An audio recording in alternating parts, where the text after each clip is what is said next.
sus manos y sus pies y reflejar su imagen. Hablar. Muy bien, hermanos, que el Señor os bendiga. Hacía, yo creo que 40 años que no cantaba este himno.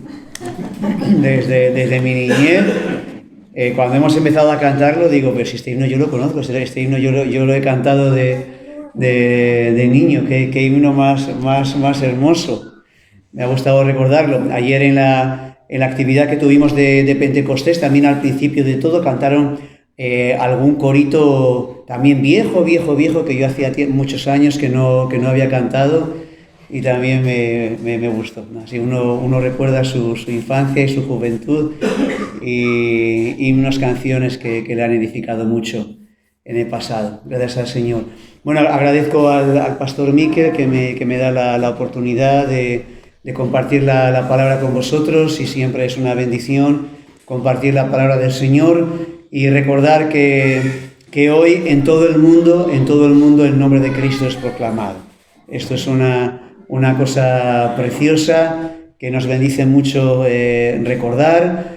Algunas iglesias pueden ser un poco más pequeñas como esta, otras pueden ser más grandes, pero qué bueno es que a lo largo y ancho del mundo hay ahora millones de personas recordando a Cristo, escuchando a Cristo, y miles de predicadores en púlpitos proclamando a Jesús como el único camino, la única verdad y la única vida. Así que nos unimos en espíritu a tantos hermanos nuestros y vamos a compartir la palabra del Señor. Yo quiero compartir con vosotros en el libro de Josué. Podéis ir abriendo vuestra Biblia en el capítulo 1. El libro de Josué tiene 4 partes bien definidas, bien señaladas. La primera parte del libro de Josué, que cubre los primeros 5 capítulos, tiene que ver con preparativos para la conquista.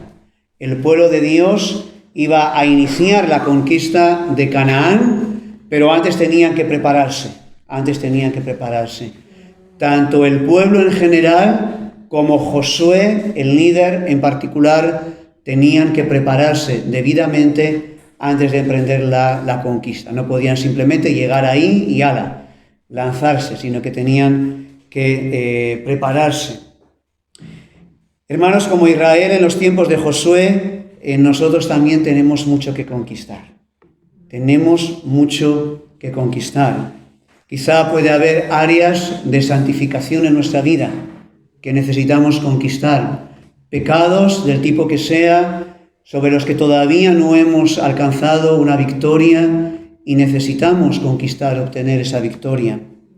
Pueden ser áreas de servicio, cosas hacia las cuales sabemos que el Señor nos está llamando a comprometernos, a servirle, pero por comodidad, por temor, por pereza, no damos ese paso.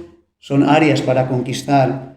O simplemente personas ahí afuera que el Señor quiere salvar, que el Señor quiere conquistar para su reino, y el Señor quiere usarte a ti, quiere usarme a mí para ganar esas almas. Así que hay mucho por conquistar.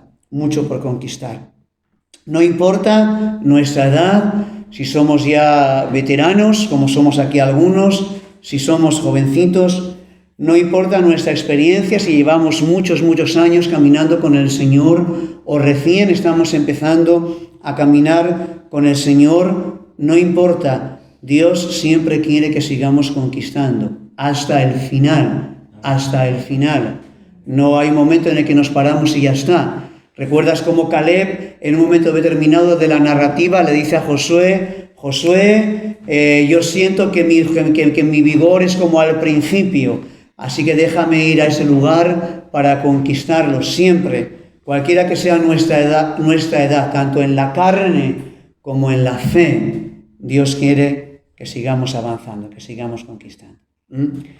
Así que a la luz de esta primera parte del libro de Josué, de estos primeros 5 capítulos, yo quiero compartir con vosotros 6 requisitos para seguir conquistando. 6 requisitos para seguir conquistando, para avanzar, para conquistar aquellas cosas que Dios quiere en tu vida y en mi vida que sean conquistadas. Primer requisito, tener plena certeza en el corazón de que Dios está conmigo. Tener plena certeza en el corazón de que Dios está conmigo.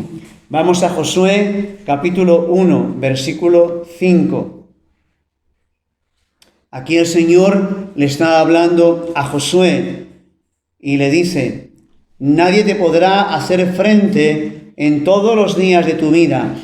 Como estuve con Moisés, estaré contigo. Como estuve con Moisés, estaré contigo.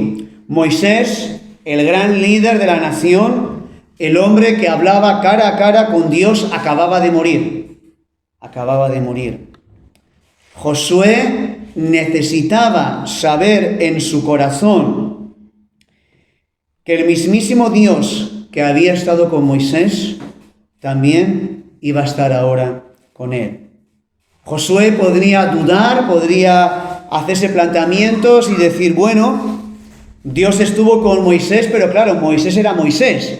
Moisés era tremendo y yo no le llego a Moisés ni a la planta de los pies. Yo he sido solamente un servidor de Moisés. Moisés era muy, muy grande. ¿Será que Dios también va a estar conmigo? Era una pregunta que podía hacerse Josué. ¿Qué va a pasar ahora con nosotros? Esas mismas dudas que podría tener Josué las tenemos también nosotros, a menudo. El Señor ha dicho, yo estoy con vosotros todos los días hasta el fin del mundo. Es una promesa preciosa, espectacular, que Él ha dicho, yo estoy con vosotros todos los días hasta el fin del mundo. Pero uno puede pensar, bueno, el Señor estaba con aquellos grandes apóstoles, o el Señor está con aquellos, o estuvo con aquellos grandes hombres a lo largo de la historia que se han levantado, pero ¿será que el Señor está conmigo? ¿Será que Él va a estar conmigo? Y querido hermano, querida hermana, la gloriosa respuesta es sí, sí. Si tú eres un hijo de Dios, Él estará contigo. Exactamente igual que como lo estuvo con Moisés. El Señor no le dice a Josué, Josué, voy a estar contigo un poquito menos que como estuve con Moisés. Va a ser parecido, un poquito menos. Igual que estuve con Moisés. Si tú eres un hijo de Dios, hermanos, igual que el Señor estuvo con Moisés, con Pablo, con Pedro y con los grandes hombres de Dios, Él va a estar contigo. ¿Por qué? ¿Por qué va a estar Él con nosotros? ¿Por qué? Porque eso depende enteramente de su fidelidad, de su gracia y de su misericordia. No depende de nuestros méritos. Hermanos, nosotros siempre pensamos en términos de méritos. Siempre. Aceptamos, asumimos que la salvación es por gracia, pero a partir de ahí, consciente o inconscientemente, pensamos en méritos. ¿Será que soy suficientemente bueno para que el Señor esté conmigo? No, no eres suficientemente bueno para que el Señor esté contigo. Pero es gracia. Es gracia. Es gracia. Dios en gracia, en misericordia, aunque ni tú ni yo somos suficientemente buenos, ha prometido estar con nosotros. Igual que con Moisés, igual que con Josué, con Pablo, con Pedro, todos los días, hasta el fin del mundo. Así que, primer punto, el Señor está contigo. No podemos avanzar, no podemos ir adelante, no podemos conquistar si empezamos a dudar. Tenemos que tener plena certeza. El Señor está conmigo. ¿Por qué? ¿Porque lo merezco? No, por su gracia, por su amor, por su fidelidad. Amén. Segundo requisito, esfuérzate. Tienes que esforzarte y ser muy valiente. En los siguientes versículos, del versículo 6 al 9, en estos 4 versículos, el Señor le repite a Josué, tienes que esforzarte y tienes que ser muy valiente. Vamos a leerlo. 6. Esfuérzate y sé valiente. Es la primera vez que se lo dice. Porque tú repartirás a este pueblo por heredad la tierra de la cual juré a sus padres que la daría a ellos.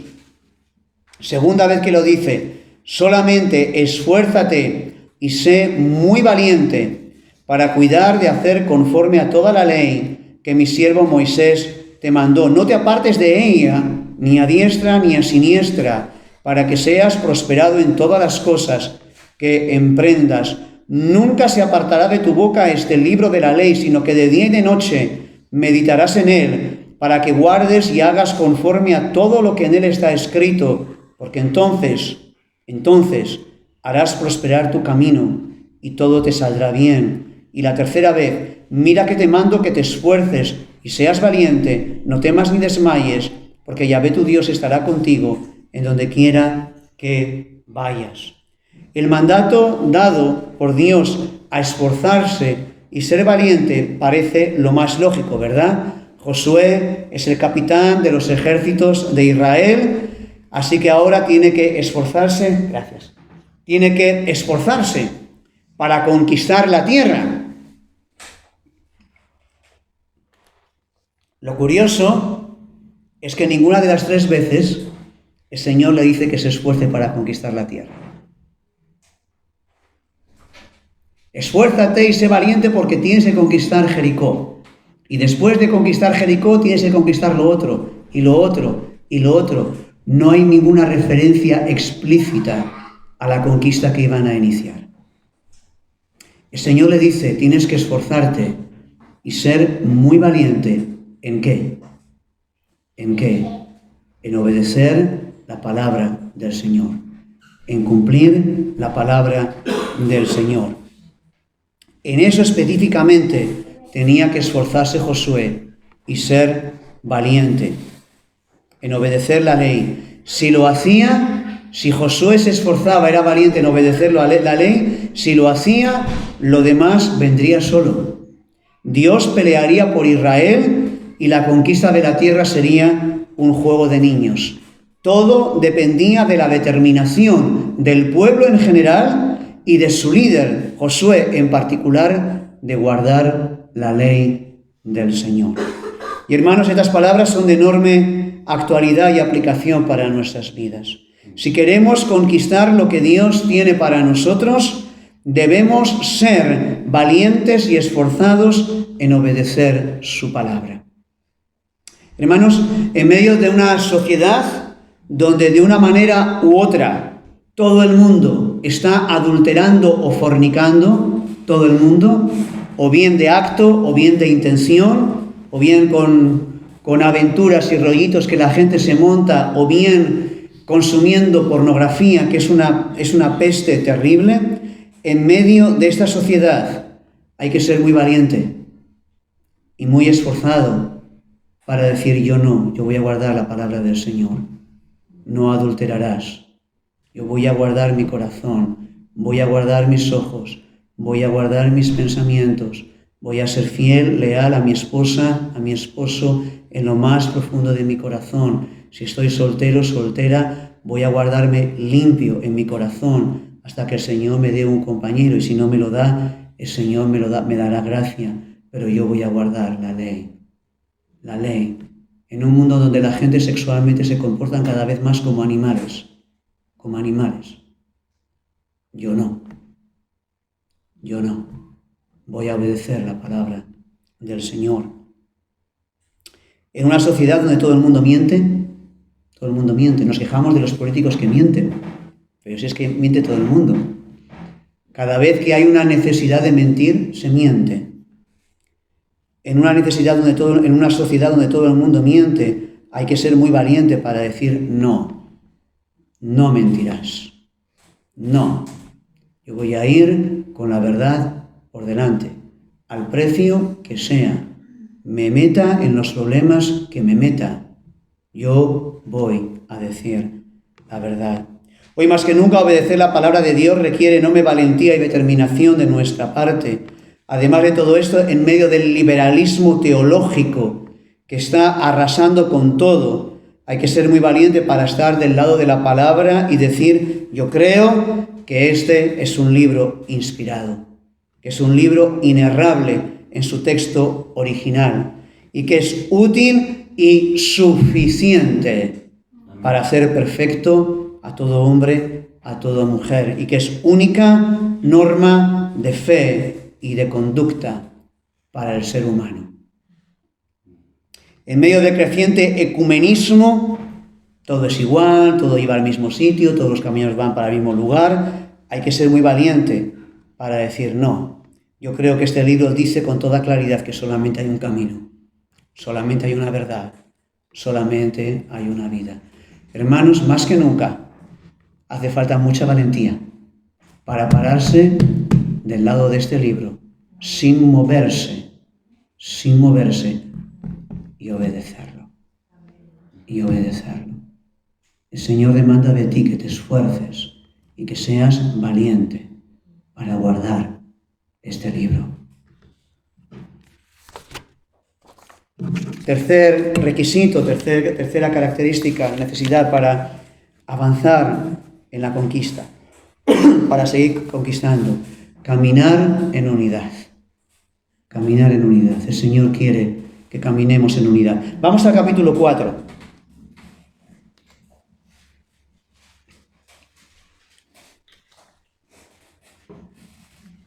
Vamos a leer algunos versículos, me vais siguiendo, os iré citando.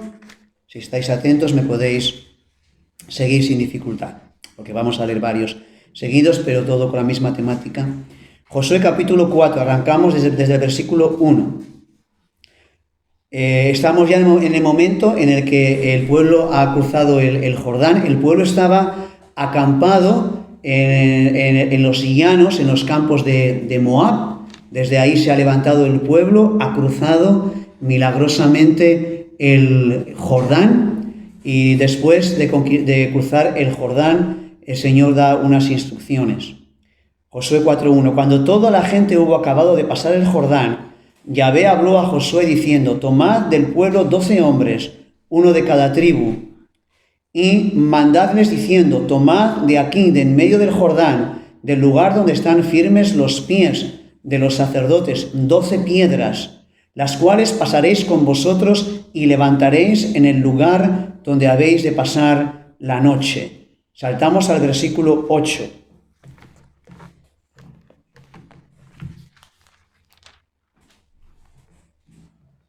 Y los hijos de Israel lo hicieron así como Josué les mandó.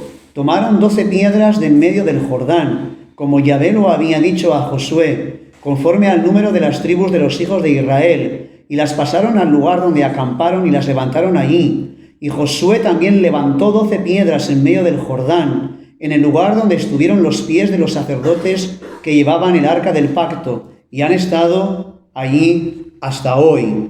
Y versículo 19. Y el pueblo subió del Jordán en el día 10 del mes primero y acamparon en Gilgal, al lado oriental de Jericó. Y Josué erigió en Gilgal las 12 piedras que había traído del Jordán. Y habló a los hijos de Israel diciendo: cuando mañana preguntaren vuestros hijos a sus padres y dijeren: ¿qué significan estas piedras?, declararéis a vuestros hijos diciendo: Israel pasó en seco por este Jordán. Dios dio una instrucción clara acerca de levantar un memorial, un recordatorio del paso del cruce del Jordán. Un memorial formado por 12 piedras. Memorial que fue levantado tanto en el primer lugar en el que acamparon, nada más pasar el Jordán, como en Gilgal, que fue como el campamento base desde donde emprendieron la conquista. ¿De qué nos habla ese memorial? Ese memorial habla de unidad. Habla de unidad. Más aún, habla de unidad en medio de la diversidad. Eran 12 piedras que apuntaban cada una a la diversidad que representaban las 12 tribus. Pero era un solo memorial que apuntaba a un solo pueblo, Israel. Un solo pueblo, sí, formado por 12 tribus, 12 piedras, pero un solo pueblo, un solo memorial. Un solo pueblo fue el que pasó el Jordán. Debían recordar que eran un pueblo, un solo pueblo. unidad en la diversidad. Era imposible para Israel conquistar la tierra si no trabajaban en unidad. Era imposible. Había factores que amenazaban la unidad del pueblo. Había factores. Por ejemplo, 2,5 tribus ya tenían su porción de tierra. Al otro lado del Jordán, de donde venían, en el otro lado del Jordán, en la zona oriental, 2,5 tribus, que eran Rubén, Manasés y Gad, ya tenían su tierra. Ya les habían repartido. Así que esas 3 tribus podían decir, nosotros ¿para qué vamos a cruzar el Jordán? Ya tenemos aquí nuestra tierra. A nosotros ahí eso ni nos va ni nos viene. Ya tenemos lo que queremos. Cruzáis vosotros y os buscáis la vida. Parecido podían decir los levitas. A nosotros el Señor nos ha dicho que su porción es Él, que no tenemos porción en la tierra. Así que ¿para qué vamos a ponernos a pelear, a luchar por la tierra cuando no hay porción para nosotros? Nosotros tampoco. Luchad vosotros. Cada uno podía buscar sus excusas y su propio programa. Así que Israel debía recordar que aunque era diversa en carácter, era una en elección y era una en propósito. Aunque eran diversos en carácter, eran uno en elección y uno en propósito. ¿Cuál era el propósito? Conquistar entre todos toda aquella tierra. Y eso es lo que quedaba simbolizado en aquel memorial. Hermanos, lo mismo ocurre con nosotros. Mientras los cristianos hagamos cada uno la guerra por nuestra cuenta, no vamos a poder avanzar. No vamos a poder avanzar. Dios tiene planes, tiene propósitos diferentes para cada uno de nosotros. Claro que sí. Dios tiene planes diferentes para cada uno de nosotros. Todos somos diferentes. Todos ocupamos lugares diferentes en el cuerpo. Todos. Uno es oído, otro es ojo, otro es pie, otro es mano. Pero estamos en el mismo cuerpo. Estamos en el mismo cuerpo. Y tenemos que trabajar juntos en unidad. Y una de las cosas más tristes del cuerpo del Señor son las continuas peleas, las continuas contiendas, el individualismo, el ir cada uno a su bola, el hacer cada uno la guerra por su cuenta. Y por eso como iglesia, y hablo como iglesia a nivel universal, todavía no hemos terminado la tarea de conquistar, de predicar a Cristo en todos los lugares, porque estamos demasiado entretenidos en nuestras peleas. Demasiado entretenidos. Así que, hermano, yo quiero exhortarte a que busques la unidad en la iglesia en la que el Señor te ha puesto. Eso no significa que pensamos lo mismo en todo. No significa que estamos de acuerdo con todo, pero trabajamos en unidad, en un solo propósito, para que el reino del Señor avance. Amén. Cuarto requisito para la conquista. Celebrar en el corazón la Pascua. Celebrar en el corazón la Pascua.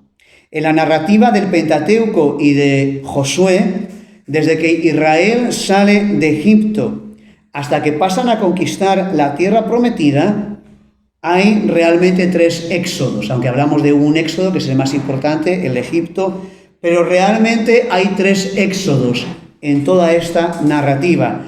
Y lo curioso, lo interesante, es que todos y cada uno de esos éxodos vino precedido de la celebración de la Pascua. La primera salida, el primer éxodo, no hace falta que lo busquemos, solamente estoy recordándolo, es el que encontramos en el capítulo 12 de Éxodo, donde se nos cuenta cómo todo Israel sale de Egipto, ¿verdad? En el capítulo 12, al final, encontramos la salida de Israel de Egipto. ¿Qué tuvo que hacer Israel antes de salir de Egipto? Celebrar la Pascua. Celebrar la Pascua. Sale la nación, llegan al pie del monte Sinaí. En el monte Sinaí están 11 meses recibiendo instrucciones, recibiendo la palabra del Señor, y llega el momento en el que tienen que salir, segundo Éxodo. Tienen que salir. Ya Dios ha entrado en pacto con ellos, ya Dios les ha dado las instrucciones y ahora tienen que salir para conquistar la tierra. En Números 10, versículo 11, el pueblo levanta el campamento, después de 11 meses sale de Sinaí para conquistar la tierra. ¿Y qué tienen que hacer antes? En el capítulo 9 de Números celebran la Pascua. Y aquí tenemos la tercera salida. El pueblo ha estado acampado en los llanos del Moab. Aquella generación que salió inicialmente para conquistar la tierra fracasó por su incredulidad. Toda aquella generación muere y ahora se ha levantado una nueva generación que va a iniciar la conquista, y tienen que salir de los llanos de Moab, llegan a Gilgal, de ahí van a comenzar la conquista. Es la tercera salida, ahora sí, para conquistar. ¿Y qué tienen que hacer? De nuevo, celebrar la Pascua. Josué 5:10. Y los hijos de Israel acamparon en Gilgal y celebraron la Pascua. En cada uno de los 3 grandes éxodos que encontramos en esta narrativa, cada una de las 3 grandes salidas, el pueblo tenía que celebrar la Pascua. No podían salir sin celebrar la Pascua. Sabemos lo que representa la Pascua, ¿verdad? Representa a Cristo. Representa a Cristo, el verdadero Cordero, crucificado por nuestros pecados, el Cordero que quita el pecado del mundo. Cuando vemos a Israel celebrando la Pascua cada vez que emprende una salida, la aplicación es muy clara. La aplicación para el no creyente es la siguiente. El no creyente no tiene dónde ir. El no creyente no tiene un puerto al que llegar hasta que la Pascua no sea sacrificada en su corazón. No hay esperanza para el no creyente, no hay perspectiva de ningún tipo, no hay camino para él. Ninguno, hasta que no celebre la Pascua. Solo cuando el no creyente celebra la Pascua en su corazón, solo cuando el no creyente va en arrepentimiento y fe a la cruz, donde el Cordero que quita el pecado fue sacrificado, solo entonces puede emprender un camino lleno de esperanza junto a ese Cristo que ha prometido estar con nosotros todos los días. Así que yo no os conozco a nadie prácticamente, así que no sé cómo está cada uno de vosotros, pero si aquí hay alguien que todavía no ha ido a Cristo, si hay alguien aquí que todavía no ha ido a Cristo, que todavía no ha celebrado la Pascua en su corazón, la mala noticia para ti en esta mañana es que no hay camino para ti. No hay camino. No tienes ningún camino. No tienes dónde ir. La buena noticia es que hoy puedes arrepentirte de tus pecados. Hoy puedes en tu corazón celebrar a Cristo como la Pascua. Y entonces podrás emprender camino. Un camino no exento de dificultades, pero lleno de esperanza. ¿Y cuál es la aplicación para el creyente? La aplicación para el creyente, hermanos, es que una y otra vez tenemos que recordar y celebrar la Pascua en nuestro corazón. ¿Por qué? ¿Por qué? Por muchas razones. Pero una muy importante, porque hay alguien que es el acusador de los hermanos, que es Satanás. Y Satanás viene todo el tiempo a acusarte. Todo el tiempo. ¿A dónde vas tú? Si eres así, si eres asá. Mira lo que acabas de hacer. Mira el pecado en el que has vuelto a caer. ¿Pero tú qué te crees? Que Dios va a hacer algo contigo. Tú no tienes esperanza. Para ti no hay nada. A que el diablo viene así una y otra vez. Viene así una y otra vez el diablo, hermanos. A acusarnos, a condenarnos. ¿Y entonces qué hacemos? Vamos a la cruz, al Cordero, nuestra Pascua, y decimos, es verdad, soy un pecador miserable. Es verdad. Pero Cristo, mi Pascua, fue crucificado. Él pagó mis culpas. Él pagó mi delito. Todo mi castigo. Y por lo tanto, ¿qué dice la palabra? ¿Quién acusará a los escogidos del Señor? Dios es el que justifica. Y ahí cerramos la boca del diablo. Y seguimos adelante. Seguimos adelante. Así que, querido hermano, si a lo largo de la semana has tropezado, has tenido algún tropiezo, te sientes condenado en tu corazón, recuerda la palabra. Si alguno ha cometido pecado, que dice la palabra, abogado tenemos en Cristo Jesús. Vamos a Cristo Jesús en arrepentimiento. Vamos a nuestra Pascua y seguimos avanzando. Amén. Muy bien, la quinta y penúltima requisito para avanzar, para conquistar, tienes que circuncidarte. No te asustes, en el corazón. Tienes que circuncidarte en tu corazón. Josué 5, versículo 2. En aquel tiempo Yahvé dijo a Josué: hazte cuchillos afilados y vuelve a circuncidar la segunda vez a los hijos de Israel. Los hijos de Israel habían sido circuncidados la primera vez cuando salieron de Egipto. Antes de salir de Egipto fueron circuncidados, ¿sí? Toda aquella generación, como ya hemos dicho, murió en el desierto por su incredulidad. Durante esos 40 años nació una nueva generación que no fue circuncidada. Y Dios le dice, antes de entrar tienen que ser circuncidados. La circuncisión era la señal del pacto. Circuncidarse les daba identidad como pueblo del pacto y les mantenía dentro del pacto. Por eso era imprescindible para el pueblo circuncidarse, para recordar su identidad como pueblo de Dios y seguir avanzando.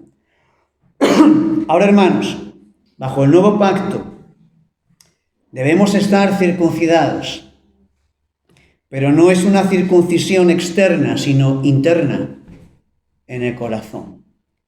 Dice Pablo en Romanos, no es judío el que lo es exteriormente, ni es la circuncisión la que se hace externamente en la carne, sino que es judío el que lo es en lo interior, y la circuncisión es en el corazón. ¿Qué es la circuncisión en el corazón? ¿Qué significa estar circuncidado en el corazón? La circuncisión en el corazón es un aborrecimiento del pecado. Es un aborrecimiento del pecado. El pecado que un día amaste, el pecado en el que un día te revolcaste, ahora lo aborreces. Y es un nuevo amor hacia Dios, el Dios al que antes no has amado, ahora lo amas con una nueva pasión. Y todo eso como consecuencia de haber nacido de nuevo. Cuando naces de nuevo, Dios cambia tu corazón. Y eso se ve en que aborreces el pecado que antes has amado y amas al Dios que antes no has amado. ¿Cómo sé que he celebrado la Pascua? ¿Cómo sé que de verdad he ido a la cruz y he creído en Cristo y soy un verdadero cristiano? ¿Cómo sé eso? Bueno, vengo a la iglesia, tengo que ser cristiano, ¿no? O bueno, me he bautizado, tengo que ser cristiano, ¿no? O bueno, estoy sirviendo en la iglesia en ciertas cosas, tengo que ser cristiano. Eso no es evidencia de nada. Todo eso está bien, ¿verdad? Venimos a la iglesia, nos hemos bautizado, servimos, pero todo eso no es evidencia de nada, hermanos. En el mundo evangélico, en todo el mundo evangélico, hay decenas de miles de personas que van a las iglesias, que están bautizados, que incluso sirven en su iglesia local y no son cristianos. La única evidencia es que estás aborreciendo el pecado. La única evidencia de que eres un hijo de Dios es que estás aborreciendo el pecado. Como la hermana compartió, ¿verdad? Que tiene que haber cambios, se tiene que ver que hay cambios, se tiene que ver. Si antes de ser cristiano mentía, sigo mintiendo igual. Si antes de ser cristiano miraba a todas las chicas y las desnudaba con mis ojos y lo sigo haciendo, tiene que haber cambios. Tienes que estar circuncidado en tu corazón. si no estás circuncidado en tu corazón, no eres cristiano. No lo eres. Así que tienes que preguntarte, ¿estoy aborreciendo el pecado? ¿Lo estoy aborreciendo? Eso no significa que somos tentados, que a veces tropezamos. El verdadero cristiano es tentado, tropieza y a veces cae. Pero ¿qué ocurre con el verdadero cristiano? Cuando un verdadero cristiano cae, ¿qué le ocurre? Se siente fatal. Se siente fatal. Y tienes que ir rápido a Cristo a pedir perdón y seguir adelante. Pero si tú pecas y pecas y pecas y todo está bien, no eres cristiano. No estás circuncidado. No hay tierra para conquistar para ti. Tienes que empezar por el principio y entregar tu vida al Señor. El último preparativo. Asegúrate de que estás del lado del Señor. Asegúrate de que estás delante del Señor. Vamos al capítulo 5. Leemos desde el 13.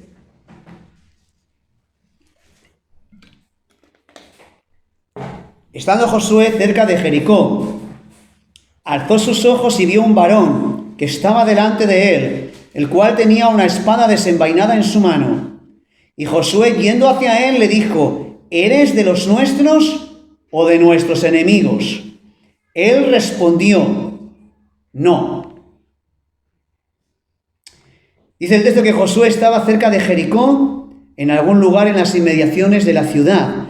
¿Qué estaba haciendo Josué? Bueno, obviamente no estaba haciendo turismo, ¿verdad? Entonces, ¿qué estaba haciendo Josué? Sin duda, inspeccionando la zona, viendo por dónde o de qué manera podía conquistar aquella ciudad. Y uno dice, pero bueno, si el Señor le había prometido, que todo lugar que pisare la planta de sus pies lo iba a conquistar, ¿para qué tenía que andar Josué inspeccionando, viendo, etcétera? Si ya Dios le había prometido. ¿Por qué? Hermanos, porque descansar en el Señor no nos exime de nuestra responsabilidad. Nuestra responsabilidad de usar nuestro intelecto, nuestras capacidades para buscar en el Señor las maneras apropiadas de afrontar las dificultades y los desafíos que nos encontramos a diario. El Señor nos va a ayudar en los desafíos que enfrentamos en el trabajo, en el lugar de estudio, como padres, como madres, como siervos del Señor. Él nos va a ayudar, claro que sí. Él nos va a dar la victoria, claro que sí. Y Él va a recibir toda la gloria. Pero el esfuerzo, la intencionalidad, las capacidades, la inteligencia, la tienes que poner tú. Josué no dijo, como vamos a conquistar, pues aquí me quedo. Estaba inspeccionando, estaba esforzándose. Muy bien, inspeccionando la zona, Josué se encuentra con un extraño y es admirable la valentía de Josué. En cuanto que ve a este extraño, se va a por él, de cabeza, dispuesto a entrar en un cara a cara a muerte si se trataba de un enemigo. Qué valentía la de Josué, qué hombre tan valiente. Y al acercarse le pregunta a este hombre, ¿de qué lado estás? ¿Estás de mi lado? ¿Estás del lado de los otros? ¿De qué lado estás? Y la sorprendente respuesta del varón es no. No es una respuesta muy coherente, ¿no? Habríamos esperado que el varón dijera, pues estoy de tu lado o estoy del otro lado. Pero le dice, no. Qué respuesta tan extraña, ¿verdad? Creo que la razón de esta extraña respuesta la da David Guzik en su comentario Enduring Word. Hago un paréntesis para la publicidad. He encontrado este comentario fantástico, Enduring Word en castellano, totalmente gratuito. Es una bendición de comentario y estoy cada vez que puedo publicitándolo porque es maravilloso. Y en este comentario del Enduring Word dice David Guzik: en cierto sentido, el varón con la espada desenvainada se niega a responder la pregunta de Josué porque no es la pregunta correcta. La pregunta realmente no era si el Señor estaba del lado de Josué. La pregunta correcta era si Josué estaba del lado del Señor. Esa era la respuesta correcta. Hermanos, efectivamente, en última instancia no se trata de si el Señor está de nuestro lado, porque el Señor, siendo el Señor, solo está de un lado, del suyo. ¿De qué lado está el Señor? Del suyo. Se trata de si yo estoy de su lado. Si yo estoy de su lado, Él va a estar conmigo. Pero Él está de su lado. Y yo tengo que estar allí. Así que la pregunta no era si ese varón estaba del lado de Josué. La pregunta es, ¿estaría Josué del lado del Señor? ¿Estaría Josué de su lado? Sigamos leyendo, donde nos hemos parado. Mas como príncipe del ejército de Yahvé he venido ahora. Entonces Josué, postrándose sobre su rostro en tierra, le adoró y le dijo, ¿qué dice mi señor a mi siervo? Tan pronto como Josué entendió que ese varón no era un varón, tan pronto como entendió que ese varón era el Señor, lo que llamamos una teofanía, una manifestación de Cristo preencarnado, tan pronto como Josué entendió esto, lo adoró y se sometió a él. ¿Qué dice mi Señor a su siervo? La pronta adoración que le rindió Josué y la completa sumisión significaban que Josué efectivamente estaba de parte del Señor. Estaba de parte del Señor.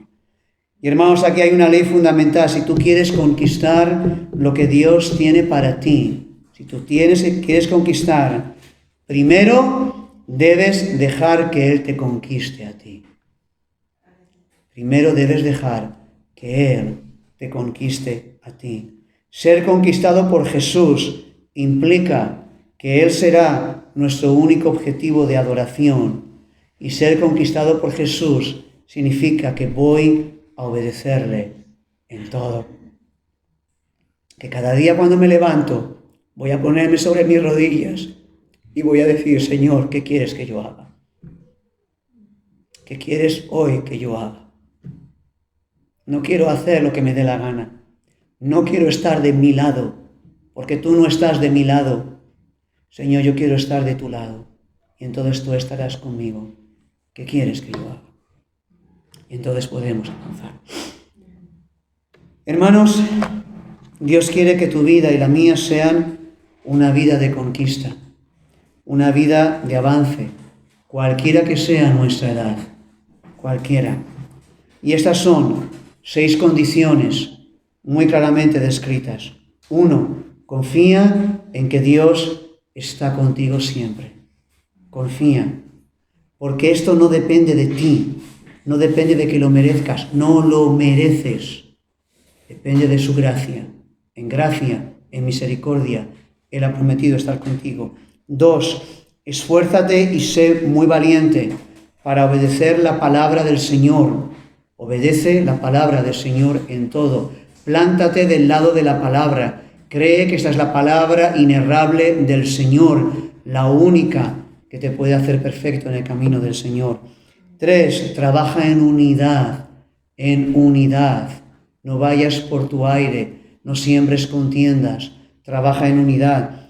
4. Celebra la Pascua en tu corazón. Si eres un hijo de Dios, celébrala cada vez que Satanás ha venido, cada vez que Satanás viene a acusarte. Y si no eres un hijo de Dios, necesitas por primera vez ir a esa cruz. 5. Circuncida tu corazón. Asegúrate de que tu corazón está circuncidado. Y cada vez, si estás circuncidado, cada vez arranca más cosas de tu corazón. Arranca más pecados. El Señor, Josué le dice al pueblo, hazte cuchillos afilados. Hazte un cuchillo afilado. Hazte un cuchillo afilado y corta de tu corazón todo lo que ofende al Señor. Arráncalo.